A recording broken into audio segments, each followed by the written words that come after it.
What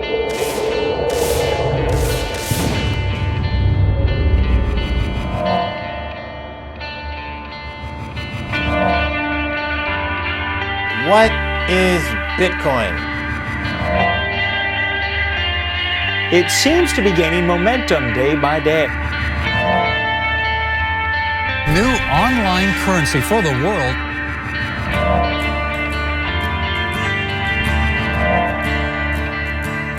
Now it's gone all the way down to $91, a lot of volatility. Bitcoin and other cryptocurrencies have earned quite a bit of attention over the past few years. Bitcoin at Mt. Gox broke into 4 digits. Many call them the future of money, but a majority of people don't really know much about them. The Bitcoin traded as low as $109 before its death spiral came to a climax. What are cryptocurrencies? How do they work? We will be being paid in Bitcoin like we can be paid in euros. How do you get them? Where can you use them? And what makes them safer, faster, and often cheaper to use than cash or credit? Architecture that Bitcoin represents is of enormous computer science interest. My name is Randy Clemens, and I'll be your host, answering these questions and many more, walking you through an in-depth overview of this paradigm shift in money.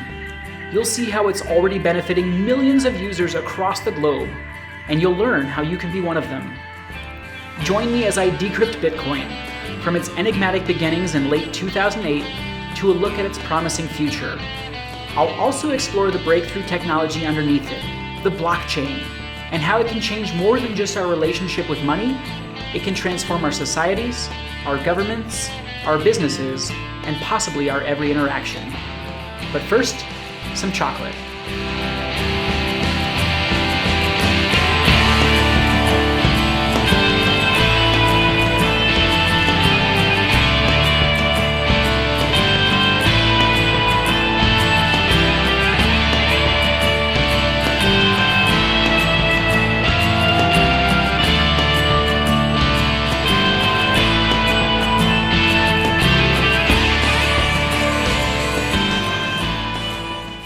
What you just witnessed was a Bitcoin transaction here at my favorite chocolate shop.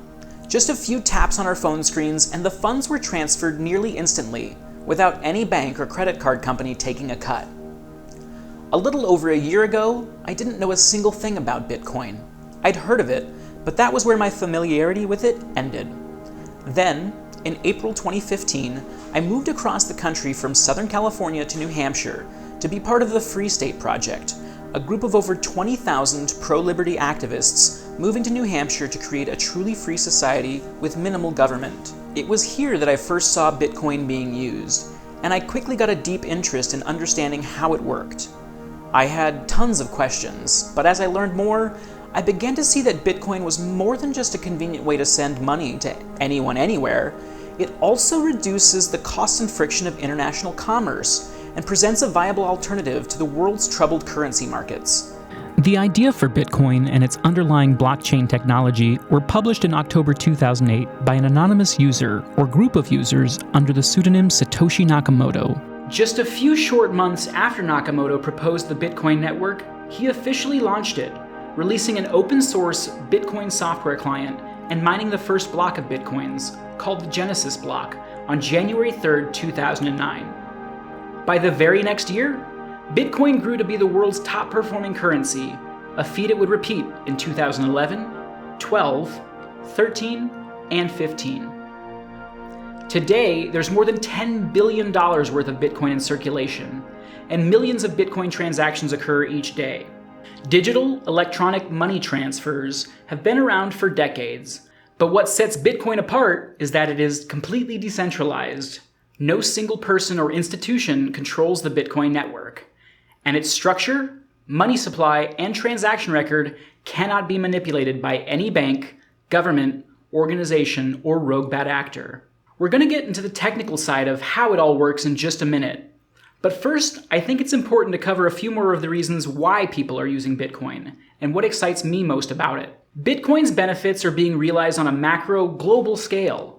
The estimated 4 billion people on Earth who currently don't have reliable access to banks can now plug into the global financial network with nothing more than a cell phone that can send text messages. With Bitcoin, you are your own bank. There is no third party holding your funds, no monthly account charges, no overdrafts, no convenience fees tacked on simply for spending or transferring your funds. Fees for Bitcoin transactions typically range from free to just a few cents, and any amount can be sent to anyone, anywhere, in just a matter of seconds. And the best part is that your bank is always open. These low to no fee transactions are already disrupting several markets. Some of the largest relief will be for remittance payments. That's money sent home by people working in other countries. This is a huge economy, with an estimated $580 billion flowing to families in developing countries. That's more than 3 times the size of any official government development assistance, by the way. Banks and companies like Western Union take an average of 9% of that, though it can reach as high as a whopping 16% for something Bitcoin does essentially for free. And Bitcoin is becoming more widely accepted on the local micro level as well. There are numerous large online retailers and a growing number of savvy brick-and-mortar businesses across the world that are jumping on the bandwagon. Tools like Bitcoin debit cards now let people spend their crypto coins anywhere the credit cards are accepted. And several third-party tools have popped up that help Bitcoin users actually save money on their Amazon orders or on gift cards for places like Starbucks and Target. Bitcoin mixes the digital ease of credit card payments with the privacy of a cash sale. With credit cards, you hand over your sensitive private data and account number every single time you buy something. Credit card and bank data centers are constantly warding off cyber attackers, at great cost, though they've been less than successful. In 2015, hackers made off with 80 million names, social security numbers, and other sensitive data from medical insurance giant Anthem Blue Cross. In 2014, a breach at JP Morgan Chase compromised the data of 7 million small businesses and 76 million households. 70 million records from Target in 2013, 56 million from Home Depot in 2014, 77 million records from Sony's PlayStation Network in 2011. The list goes on and on and on. With a decentralized network like Bitcoin, there is no single point to attack, no stored private data to steal, and you don't have to trust any third party to store your funds or information. You are your own bank.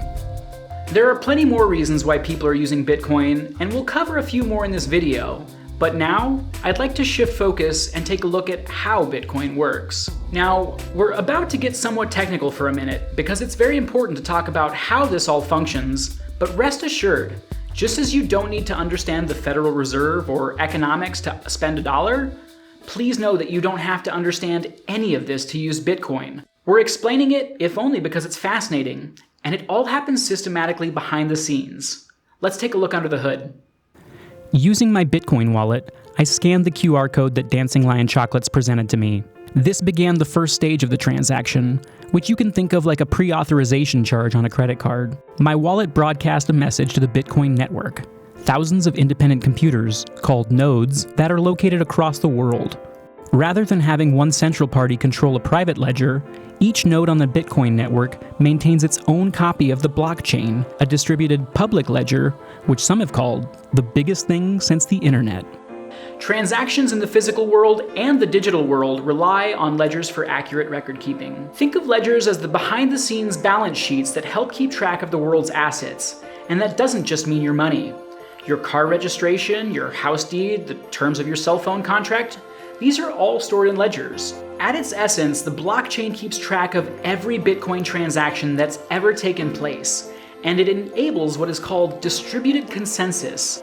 Each node on the network can mathematically verify that the ledger is accurate and has not been altered, and each node can see that the copy of the blockchain they are using matches the blockchain data that other independent nodes are using. There is no central party controlling the ledger. It only gets updated by the consensus of nodes around the world. This is why Economist magazine dubbed the blockchain the trust machine. To pre-authorize a transaction, my wallet sends a message to the Bitcoin network with 3 things: my wallet address, the amount of Bitcoin to be sent, and the recipient's address. The blockchain ledger is then checked to verify that I am the owner of the account and that I have these funds available. Verifying that there are enough funds in any account is easy enough. Again, the blockchain is a public ledger, so anyone can view how much Bitcoin is in any address at any time. So everyone knows exactly how much money everyone else has? Not quite. Bitcoin addresses are long strings of numbers and letters. No names or personal data are revealed in these transactions, which helps ensure relative privacy, even with the complete transparency that a blockchain provides. But to verify that I am in fact the owner of these funds, and to prevent others from using them by simply typing in my address as their own, Nakamoto built in a private key function that serves as a digital signature. Think of this like signing a check or credit card receipt, or entering a PIN for a debit card transaction, only exponentially more secure. Each Bitcoin address has its own private key, which is a very long string of random letters and numbers that only the wallet owner knows. Think of it as a super password. Bitcoin was created to remove the need for trust between parties, and it did this with an elegant solution called cryptographic proof. Each digital signature is built around something called a cryptographic hash, an algorithm that takes any amount of data, from a simple sentence to a full-on novel, and mathematically encodes it, turning it into an unpredictable, fixed-length sequence of numbers and letters. Even the smallest changes to the input makes the output hash drastically different. The beauty of cryptographic hashing is that this is a one-way function. Computers are not yet smart enough to predict these hashes or reverse engineer them, which makes cryptographic hashing a secure way to prove that you know something without revealing what you know. So when my transaction was sent to the network, my public key, along with the transaction details, gets hashed in a way that the receiver and network can verify that I am the owner of that private key, without actually having to reveal my private key to the recipient or any third party. The buyer needn't worry that their account will be hacked or frozen, that their sensitive personal data will be stolen, or that their shopping habits will be tracked. And the seller needn't trust that the funds won't arrive, that a check won't clear, or that there will be a chargeback. Again, no trust is needed. It's all mathematically proven. Anyone who tried to create a bogus transaction would quickly be thwarted.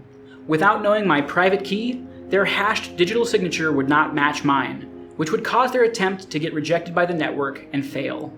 This pre-authorization stage takes only a few seconds or less. Once the nodes have confirmed that I am the owner of the account and that I have the funds necessary, the transaction moves on to a group of users called miners, who ultimately confirm and finalize every exchange. Miners around the world are constantly collecting groups of these new pending transactions, organizing them into new candidate blocks to confirm and add to the blockchain ledger, with each block built upon the last. But how do so many participants agree on what block comes next? Mining solves the crucial task of reaching consensus among numerous parties by using a lottery system called proof of work that has miners competing to be the first to solve very complex mathematical puzzles. To assemble a new block, a miner gathers a number of pending transactions and puts them through a series of cryptographic hashes. But since outputs from a hash are impossible to predict, miners are essentially engaged in a guessing game. Imagine you had a mining computer running at home, and it was trying to include my transaction in the newest block. Your miner would take the digital signature from the last confirmed block on the blockchain and hash it with a collection of pending transactions and several other pieces of information. Bitcoin is designed so that it takes about 10 minutes for a miner on the network to find a solution and create a new block. And to maintain this rate, the difficulty of finding the right answer automatically adjusts approximately every 2 weeks. When a block has been mined and confirmed, it also generates a difficulty target for the next block. At that point, your miner and every other mining computer on the network is in a race to assemble a block that yields a hash value lower than the target number generated from the previous block. These targets are complex hexadecimal numbers with a long string of leading zeros. Let's say this was the target number from the previous block. After assembling your candidate block, your computer begins hashing all the transaction data with another input, a random number called a nonce, to try to find an output that is lower than that target. And again, because the outputs from hashing are impossible to predict, it takes a heck of a lot of guesses to find a nonce that yields a winning hash. Currently, the entire Bitcoin network collectively makes about 1.5 quintillion guesses per second. That's 1.5 times 10 to the 18th power, or 1.5 billion guesses per second. And yet it still takes 10 minutes for the network to find one nonce that works. Once a nonce is found that produces a hash lower than the target, the successful miner broadcasts its answer to the network as a new block. This is the proof of work, essentially showing that there was a significant amount of computing effort behind finding that solution. And while it may have taken significant effort to find it, once the solution has been found, it is very fast for other miners to plug in the nonce, check the math, verify the block, and begin trying to win the next one. That process repeats, utilizing the hash output from the previous block as part of the hash input for each new block, stringing them all together in a chain of blocks that can be easily followed all the way back to Satoshi Nakamoto's Genesis block. All nodes agree that the math adds up for each and every block, and because of that consensus, users have trust that the system functions as promised, which is part of what gives Bitcoin its value. The beauty of this system is that the record book cannot be altered. Any attempt to alter a transaction already in the blockchain would require not only the rehashing of the block containing that transaction, but all other subsequent blocks as well. Depending on how deep in the chain the transaction is, it could take a single attacker weeks, months, or even years to rehash the rest of the blockchain. And even if this were to happen, the rest of the network would still be adding new blocks onto the main chain faster than the attacker could possibly add incoming blocks to his fraudulent chain, and this attempt would be rejected. Mining and this proof-of-work concept are what keep the Bitcoin network secure, and it eats up quite a bit of computing power and electricity as a result. To reward miners for participating and investing in the accuracy of the network, a miner is rewarded with a certain number of Bitcoin, currently 12.5, though this will change over time, as well as any transaction fees included by the senders. That reward is also how new Bitcoin is introduced to the network. Unlike central banks and governments that can print more money anytime they wish for any reason, there will only ever be 21 million Bitcoins released, according to a set formula that should see the last Bitcoin mined sometime around the year 2140. At that point, miners will rely solely on transaction fees to incentivize their computing work. Phew! Amazing, isn't it? We made it through the technical part, and I want to point out again that all of this is automatic and behind the scenes. To the buyer and seller, it's just a few clicks or taps on a computer or phone, and you're good to go. Now that we've explained how it works, let's take a minute to discuss how people actually get Bitcoin. Yes, mining is one way, though it's not really considered cost-effective to get started mining at this point without significant investment and very low electricity rates. There are plenty of easier ways to get Bitcoin, thankfully. Bitcoin ATMs like this one here in Manchester aren't exactly everywhere like traditional ATMs, but they're popping up in more and more places. Newsstands in several countries like Canada and Australia now offer customers the ability to buy Bitcoin over the counter. For many, the simplest way to get Bitcoin is to just find someone in their area who uses it. There are currently close to 900 local Bitcoin groups around the globe on meetup.com, and a website called localbitcoins.com connects people around the world, allowing them to trade traditional currency or other items like Amazon gift cards for Bitcoin, online or in person. Several free wallet apps like Coinbase, Airbitz, and Mycelium allow users to purchase Bitcoin using a debit card or bank transfer. Perhaps you're someone who sells products online or owns a business, or maybe you've got a blog or media channel that you'd like to monetize. Accepting Bitcoin as payment is extremely easy to set up. In fact, one of the world's largest e-commerce platforms, Shopify.com, has helped thousands of entrepreneurs, crafters, freelancers, and other merchants to take Bitcoin, all with just a few simple clicks. There are also online exchanges where people can buy and sell Bitcoin as the price fluctuates. Just as the values of traditional world currencies rise and fall, so do the values of digital currencies. And these exchanges allow users to speculate on price changes, just like a stock market, complete with short selling, margin trading, lending, and more. This brings up an important point. I've talked a lot about Bitcoin being safe and secure, but several Bitcoin exchanges have seen security breaches in the last few years, namely Mt. Gox and Bitfinex. These heists are like a digital bank robbery, in that when you store your funds with someone else, there's a chance you can lose them. You are only your own bank when you hold your own Bitcoin. When you store your coins with a third party like an exchange, they control the private keys. And if you don't control the keys, you don't have the Bitcoin. You essentially just have an IOU.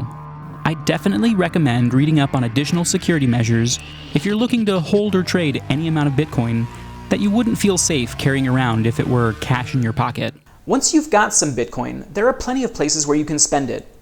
And there are a few neat services that actually stretch your spending power that I want to tell you about as well.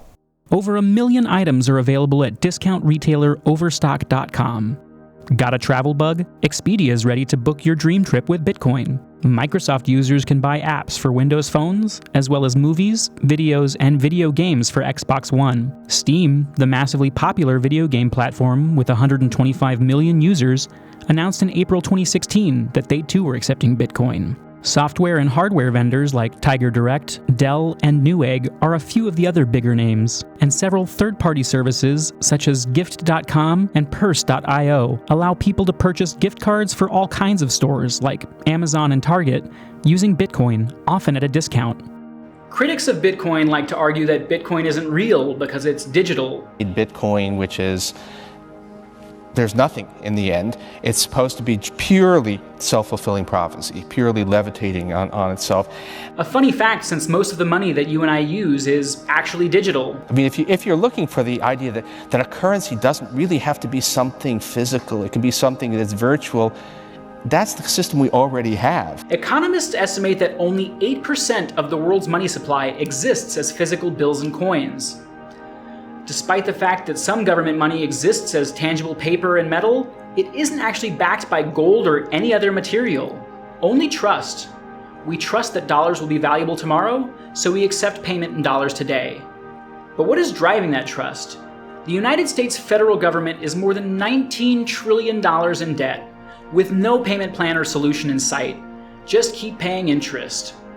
And the Federal Reserve has been around for just over a century, tasked with only one job: to preserve and protect the value of that US dollar.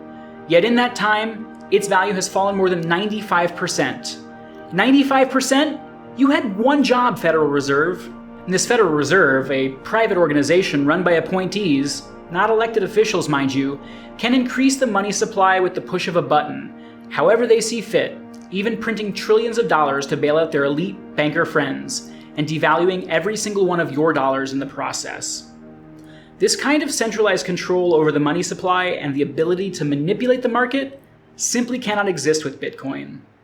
Now, while I'd love to go deeper into the tremendous corruption behind the Federal Reserve System and currency markets worldwide, it's a huge topic that's a little outside the purview of this video, though we've added some links and resources on our website if you'd like to learn more. One of the other added benefits that I'd like to mention is the ability to send micropayments.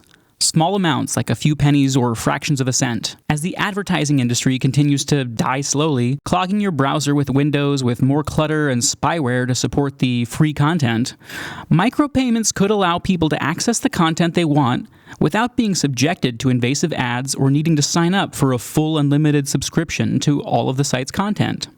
As you can undoubtedly see by now, Bitcoin and its underlying blockchain are already transforming how the world thinks about and uses money.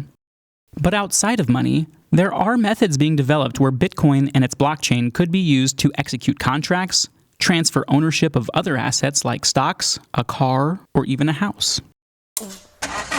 Blockchain technology is also being utilized by other revolutionary projects like Ethereum, a world computer that will take decentralization even further, allowing entrepreneurs to create businesses that essentially run themselves.